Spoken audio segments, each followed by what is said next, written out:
Pourquoi Elon Musk ne pense pas comme toi? Elon Musk est devenu l'homme le plus riche du monde, et ce n'est pas parce qu'il a cliqué sur la miniature d'un YouTuber lui promettant de le rendre riche en 90 jours. Mais d'abord, c'est quoi être riche? Un compte en banque bien rempli, des biens immobiliers, une bonne situation, être riche c'est subjectif. Tu n'auras pas la même définition de la richesse que ton voisin ou ton entourage. Économiquement, on le définira comme posséder des ressources financières abondantes et assez d'actifs pour ne plus travailler. On reviendra sur l'actif plus tard d'ailleurs.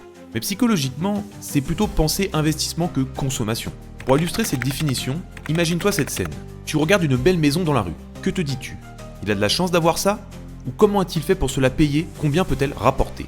Au final, ce n'est pas une question d'argent, c'est une question de pensée et de mental. Quand le pauvre pense voir l'impossible, le riche va y voir de potentielles opportunités. Part du principe que nous sommes tous composés de la même manière. Un corps, un cerveau, une conscience. Si tu arrives à te dire ça, tu es potentiellement déjà sur le début de quelque chose. Cela commence à te prouver que le pauvre et le riche sont juste à quelques pensées d'une vie très différente. Les seules limites à ta réussite sont celles que tu t'imposes. Oui, cette phrase fait très mindset, mais mentalement parlant, c'est très vrai.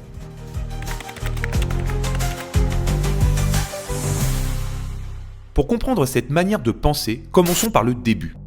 La plupart des personnes, comme toi, qui vont regarder cette vidéo, sont nées dans un cadre de vie très classique, issu de la classe moyenne, ni très riche, ni très pauvre.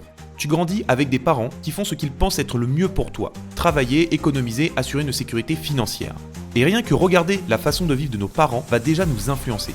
En fait, l'imitation de nos parents est un processus naturel, un réflexe ancré dans notre cerveau, et sans même nous en rendre compte, nous absorbons leurs croyances, leurs habitudes, leur façon de penser et nous les reproduisons instinctivement. Ce comportement est essentiellement lié à ce que l'on appelle les neurones miroirs. Ça nous pousse à reproduire ce que l'on observe. On va adopter les comportements et croyances de notre entourage pour favoriser notre intégration sociale. Pour l'anecdote, ce sont ces mêmes neurones qui sont responsables du bâillement lorsque nous voyons quelqu'un d'autre bâiller. En bref, nos parents sont nos premiers modèles sociaux, ils représentent une figure d'autorité et un modèle. Si eux le font, c'est parce que c'est la bonne chose à faire. Et là, tu vas me dire, oui mais Elon Musk, il a eu de la chance, il est né dans une famille déjà riche. Mais juste le fait de se dire ça, c'est la meilleure façon d'avoir un état d'esprit de pauvre. Pour contraster, je vais te prendre comme exemple Steve Jobs, le créateur d'Apple, qui vient d'une famille de classe moyenne d'Amérique et qui a commencé à lancer son entreprise dans son garage. Et sa condition familiale ne l'a pas empêché de devenir l'un des hommes les plus riches du monde. Donc, est-ce vraiment la situation familiale qui fait la réussite? Maintenant, prenons la chose qui t'a et de loin le plus formaté, l'école. Alors oui, il faut y aller pour apprendre à lire, écrire, compter, se cultiver, même pour avoir des interactions sociales, je ne vais pas dire le contraire. L'école a évidemment un rôle fondamental, mais le vrai problème n'est pas là. C'est la vision des choses que l'école va t'apporter tout au long de ton parcours scolaire qui va obstruer ta façon de penser. Tu es là pour écouter, assimiler et réciter, et pas pour remettre en question, tester ou expérimenter. Il faut apprendre ce qui est prévu par le programme, avec les méthodes définies par le programme. Si tu es plus rapide, on te freine. Si tu es plus lent, on te met en difficulté. On ne t'apprend pas à penser, mais à suivre un cadre, ce qui va réduire ta pensée critique. Je vais faire un aparté sur un sujet à l'école. Imagine-toi retourner en primaire, là où tu commençais à comprendre certaines choses de la vie, mais avec une vision des choses bien différente d'aujourd'hui. Ton professeur parle d'un sujet, et toi, tu te poses une question. Le professeur t'interroge, mais vu que sa vision des choses n'est pas la même, il va prendre ta question comme quelque chose de potentiellement insignifiant, et en répondant, tes camarades vont sûrement se moquer de toi. C'est typiquement le genre de réaction qui va faire que tu vas rester dans le moule et peu à peu développer une peur de l'échec. Tu vas arrêter de prendre des risques. Le système éducatif repose sur une logique binaire. Réussite bien, échec pas bien. On ne t'apprend pas vraiment que l'échec fait partie du processus, mais plutôt le percevoir comme une sanction. Ensuite, l'école est souvent orientée vers la préparation des élèves à intégrer le marché du travail. Elle va te former à trouver un emploi plutôt qu'à t'apprendre à créer quelque chose par toi-même. Donc, on va te diriger vers des filières considérées comme plus rentables et plus prestigieuses, mais pas vers ce qui te plaît fondamentalement, alors que c'est précisément là où tu vas être le plus performant. Albert Einstein a dit « Tout le monde est un génie », mais si vous jugez un poisson sur ses capacités à grimper à un arbre, il passera toute sa vie à croire qu'il est stupide. La perception de l'argent est quelque chose de fondamental, et c'est là que l'on va voir la différence entre ceux qui pourraient réussir et ceux qui stagnent. Pour ça, on va faire un petit jeu. Imagine que je te fasse un virement de 1500 €, là, maintenant. Qu'est-ce que tu en fais? Quelle est la première chose qui te vient en tête? Déjà, n'hésite pas à dire dans les commentaires, ça peut être intéressant. Deux options s'offrent à toi. Soit tu commences à penser à tout ce que tu pourrais t'acheter, le dernier iPhone, un voyage, des vêtements, un truc qui te ferait plaisir. 1500 € ce n'est pas rien. Soit tu commences à te dire comment je peux le faire fructifier. Tu te demandes comment cet argent peut te rapporter plus. Alors tu ouvres ton ordi et tu vas chercher des solutions. Investir en bourse, acheter une formation qui va t'apporter de vraies compétences, lancer un projet qui pourrait te générer des revenus. Tu ne cherches pas une satisfaction immédiate, mais un moyen d'utiliser cet argent pour gagner plus. En fait, soit tu vas t'en servir pour acheter du passif, soit tu vas chercher à acquérir de l'actif. Et si tu as ce cheminement intellectuel, si tu t'es demandé est-ce que je devrais plutôt investir, tu as déjà fait 50% du travail. Tu as déjà fait ce que la plupart des gens ne font pas, tu es sorti de ta zone de confort. Et c'est là que ça devient intéressant. Sortir de sa zone de confort, c'est accepter d'avoir peur, de ne pas savoir exactement où ça va nous mener, de prendre des décisions sans certitude absolue. Et c'est exactement ce que la plupart des gens évitent de faire. Parce qu'au fond, ils préfèrent rester dans ce qu'ils connaissent. Ils préfèrent ne pas échouer plutôt que de réussir. Oui, ton cerveau est programmé pour être flemmard. Il ne veut pas que tu réfléchisses trop, il aime les automatismes, la routine et les décisions faciles. À l'époque préhistorique, il fallait économiser chaque parcelle d'énergie mentale pour survivre. Fuir un prédateur, trouver de la nourriture. Et si tu passais trop de temps à réfléchir, tu pouvais mourir. Aujourd'hui, ce mécanisme continue à nous jouer des tours. En fait, le cerveau a horreur de l'incertitude et préfère toujours l'immédiat. C'est ce qui fait qu'inconsciemment, tu vas préférer une petite récompense maintenant plutôt qu'un gros gain plus tard. Voilà ce qui va nous pousser à acheter le dernier iPhone plutôt qu'à investir dans quelque chose qui pourrait rapporter de l'argent. À dépenser aujourd'hui au lieu de créer des opportunités pour demain. Faire un achat compulsif, c'est facile. Ça ne demande aucun effort intellectuel. Le cerveau sait déjà ce que ça fait de posséder un nouvel objet. Il connaît bien ce petit shot de dopamine, il sait que c'est égal à un plaisir immédiat. Alors qu'investir, c'est inconnu et risqué. Il faut réfléchir, analyser, prendre une décision incertaine, et ton cerveau déteste ça. Donc la plupart des gens ne franchissent jamais le cap. Alors que c'est là où se joue la différence. Ton cerveau te dit, prends ce que tu peux maintenant, le reste on verra demain. Sauf que demain sera toujours demain. Tu te trouves coincé dans un cycle sans fin. Tu travailles, tu gagnes un salaire, tu rembourses tes crédits, puis tu recommences.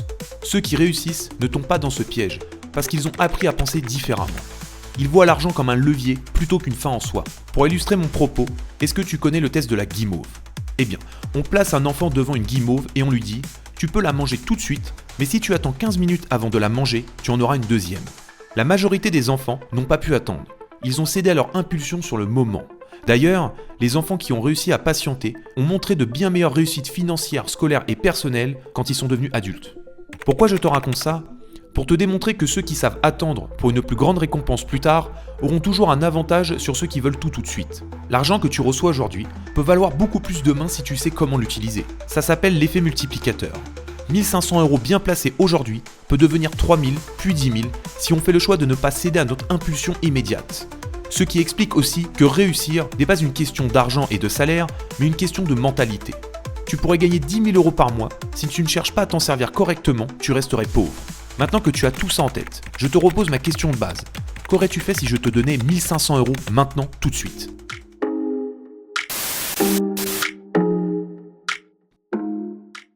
Pour rester dans cette logique, nous allons parler de ce que font la majorité des gens. Échanger leur temps contre un salaire grâce à un système bien connu, le fameux CDI. Ce contrat qui te garantit un revenu stable tant que tu travailles. Mais il y a un hic, ton temps est limité. Et si ton argent dépend directement de ton temps, ta richesse le sera aussi. Tu peux travailler plus d'heures, faire des heures sup, tu n'auras toujours que 24 heures dans une journée. Autrement dit, ce serait un excellent système pour devenir riche si tu vivais 500 ans. Tu te souviens du fameux « travailler plus pour gagner plus » ? C'est pas faux, mais tu ne deviendras pas riche avec cette mentalité. Si c'était le cas, tous les ouvriers qui triment 50 heures par semaine seraient millionnaires. Et en tant qu'ancien ouvrier, je suis formel, je ne suis pas millionnaire.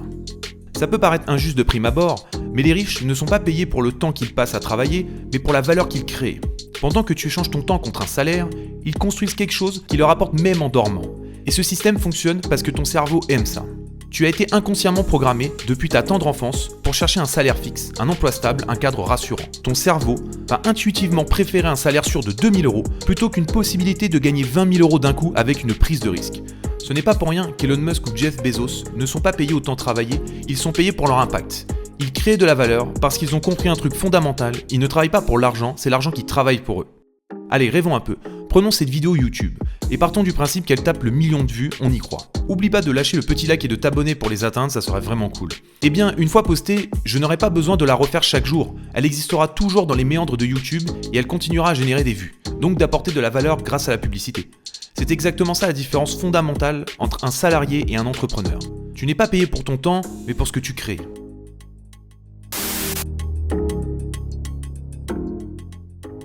Depuis petit, on nous apprend que le risque c'est dangereux. On t'inculque l'idée qu'il faut jouer la sécurité. Il te faut un bon travail, un bon salaire, une vie bien rangée et que c'est la clé du bonheur. En vérité, cette peur maladive du risque est ce qui va t'empêcher d'avancer. Pose la question à n'importe qui. Demande-leur, tu préfères mettre ton argent sur un livret A à 3% ou investir dans un projet ? 90% choisiront le livret A, même s'il rapporte beaucoup moins, parce qu'il est sûr et l'autre risqué. Pourquoi ? Ton cerveau déteste perdre. Et ça, c'est un biais psychologique ultra puissant qu'on appelle l'aversion à la perte. En gros, la douleur de perdre est ressentie comme incroyablement plus forte que le plaisir du gain. Tu vas avoir beaucoup plus de mal à avaler le fait d'avoir perdu 20 € au casino que de ne pas les avoir gagnés. Ce que j'essaie de te dire, c'est que le riche prend des risques, sort de sa zone de confort perpétuellement, il ne joue pas pour éviter de perdre, il joue pour gagner. Prenons une partie d'échecs. Le premier joueur joue uniquement pour ne pas perdre. Il reste sur la défensive tout le long, il protège son roi à tout prix, ne prend aucun risque durant la partie. Le second joueur, lui, joue pour gagner. Il tente des stratégies, sacrifie des pièces si besoin, tu l'auras compris, il prend des risques. Pour toi, lequel des deux a le plus de chances de gagner ? C'est pareil dans la vie. Ceux qui réussissent ne sont pas ceux qui jouent pour ne pas perdre, ce sont ceux qui jouent pour gagner même quand cela est risqué. Prends 2 personnes qui lancent un business. Les 2 échouent. Dans ce cas, il y a 2 réactions possibles. Le premier dit « j'ai perdu, j'abandonne, ce n'est pas fait pour moi ». Le second dit « ok, qu'est-ce que cela m'a appris ?» À travers cette seule phrase, une grande différence. Il y en aura un qui avancera et un autre qui stagnera. Tous les entrepreneurs à succès ont échoué diverses fois avant de réussir. L'échec fait partie de la réussite. Et j'ai plusieurs exemples pour te le démontrer. Steve Jobs a été viré de sa propre entreprise et il aurait pu s'arrêter là, mais il est revenu. Et il a reconstruit Apple pour en faire ce que c'est devenu. Pour prendre un entrepreneur français, Pierre-Édouard Stérin, cofondateur de Smartbox, a échoué sur une vingtaine de projets avant de lancer Smartbox et devenir milliardaire. Le début de Smartbox a été un fiasco. Il aurait pu abandonner 100 fois, mais il a continué. Et c'est là la vraie différence.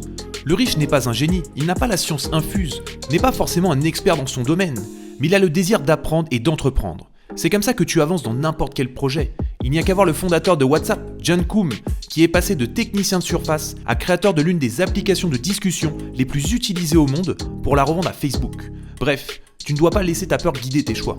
Pendant que tu attends, d'autres entreprennent. Le problème n'est pas que les riches prennent plus de risques, c'est plutôt que les pauvres mélangent prudence et inaction.